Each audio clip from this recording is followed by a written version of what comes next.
라이브입니다. 베데스 타투고요. 여기 집 고양이 때문에 고양이 병원 가는 날이라서 출근을 안 했어요. 그래서 저희 집에서 지금 타투 상담 라이브 진행하고 있고요.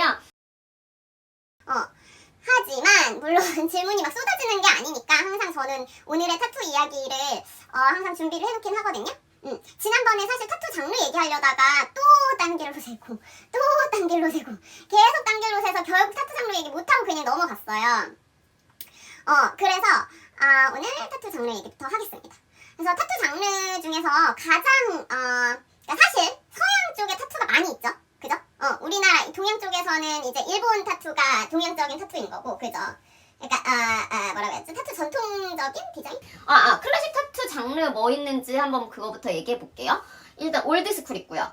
이레즈미 있고요. 이레즈미가 그 일본에서 온 이레즈미 타투 있고요. 그 다음에 트라이벌 장르 갑시다. 트라이벌 있고요. 트라이벌에서도 좀 나눠지는데 많이 하는 폴리네이시안 트라이벌 있고요.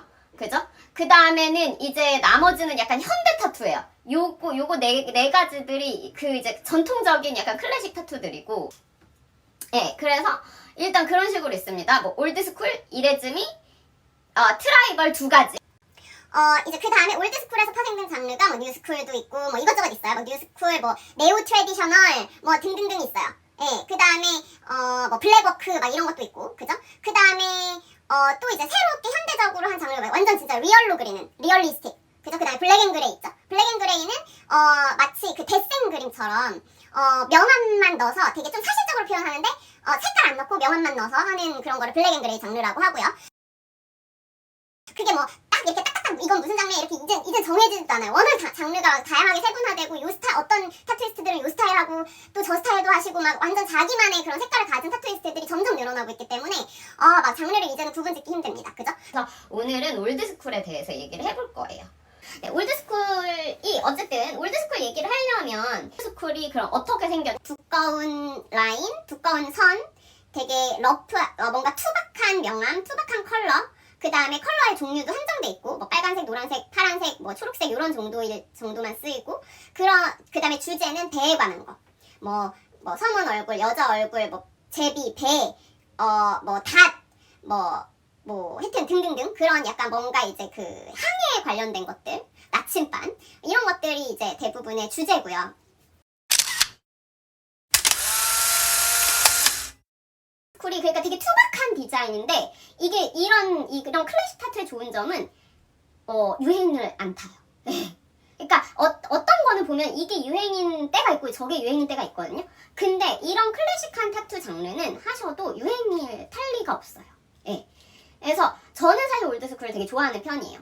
자, 그러면 왜 그럼 올드스쿨이 이렇게 생겼냐? 올드스쿨은 영국, 그러니까 선원들, 대항해 시대 때 시작된 타투라고 생각하시면 돼요. 그래서 유럽 선원들이 대항해 시대를 거치면서 막 이제 세계를 막 누비고 다녔단 말이에요. 그러면서 폴리네시아에 있는 원주민들도 만나고, 폴리네시아에서 타투를 아주 옛날부터 했으니까, 그죠? 마오리족이라든지 뭐 뉴질랜드 옛날에 살던 마오리족 뭐 이런 분들, 하와이나 뭐 사모아 군도 막 이런 데는 다 타투 문화가 굉장히 발달한 곳이거든요. 그래서 거기서 이제 타투하는 걸 봤던 거예요. 이 유럽 선원들이. 그러면서 얘네들이 그거를 배워서 자기네 식으로 그림을 그리게 된 거죠. 그래서 얘가 좀 그림 잘 그려, 이 배에서 하면은 그거 해가지고 해준 거예요. 물론 위생 상태랑 이런 건 장난 아니었겠죠. 그렇게 해서 막 진짜 죽고 이런 사람도 있었을 거예요. 폐혈증 걸리고. 근데 어쨌든. 그래서 그렇게 시작된 타투가 바로 올드스쿨 장르예요. 그러니까 당연히 그때는 뭐 도구나 이런 것도 매우 열악했겠고, 그 다음에 잉크도 제대로 된 잉크가 아니었겠고, 그래서 색깔은 처음에는 생각지도 못했겠죠. 근데 이제 나중에 색깔이 있는 잉크가 나오면서 색깔도 그렇게 많지 않았겠죠. 그러니까 그 정도의 한정적인 색상만 쓰게 된 거예요. 그래서 그런 게 바로 올드스쿨 타투의 시작입니다. 그렇기 때문에 아무래도 배에 관한 주제가 많겠죠. 선원들이 많이 하던 타투였으니까. 그래서 막 맨날 몇 년 동안 망망대해 돌아다니면 얼마나 정착하고 싶겠어요. 그래서 정착에 관한 타투, 막 이런 거. 그 다음에 막 맨날 떠도는데 육지가 너무 그리워. 막 바람이 안 불어서 배가 정착 가만히 서 있어. 어디가 육지인지 죽어도 안 보여. 뭐 몇 개월 동안 떠도는데 제비가 보여. 근데 제비는 엄청 멀리까지 나가서 사냥을 하거든요. 바다 멀리까지 날아가요, 얘네들이. 그래서 육안으로는 육지가 안 보이는데 제비가 보인다? 그러면 이 근처에 분명히 육지가 있는 거라는 거예요. 그래서 이런 제비 이런 게 되게 전통적인 그 올드스쿨 타투의 그런 주제예요. 그 다음에 배, 그냥 여자 얼굴, 내 아내, 여자친구 얼마나 그립겠어요. 그런 사람 막 타투하고.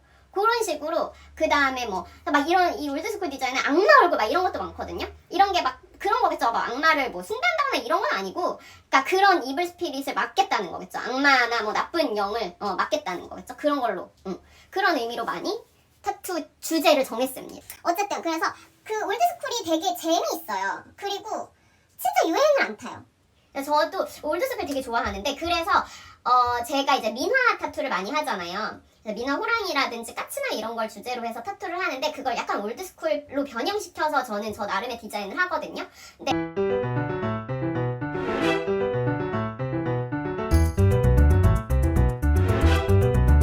이제 그 이유가 올드스쿨도 되게 상징이 많은 그런 타투예요. 그 그림 하나하나에 되게 상징이 있는데 우리나라 민화의 주제들도 사실 상징이거든요. 예를 들어서 막 석류 이러면 예뻐서 석류를 하는 게 아니에요. 석류 안에 씨가 많잖아요. 그러니까 다산의 상징이에요. 이거 석류 그림 누구한테 주면 너 애 많이 낳아. 너네 집 번창하렴 이런 뜻이거든요. 예. 그리고 이제 호랑이도 마찬가지예요. 호랑이가 있는 게 우리나라에서 그 이제 약간 그 나쁜 악령을 쫓아내는 그런 상징이거든요. 그래서 이런 게 다 있어요. 그래서 되게 상징이 강한 그런 장르인데 그래서 되게 맞다고 생각했어요. 저는. 그래서 저는 민화를 약간 올드스쿨로 변형시켜서 하는 그런 민화 타투를 하고 있습니다.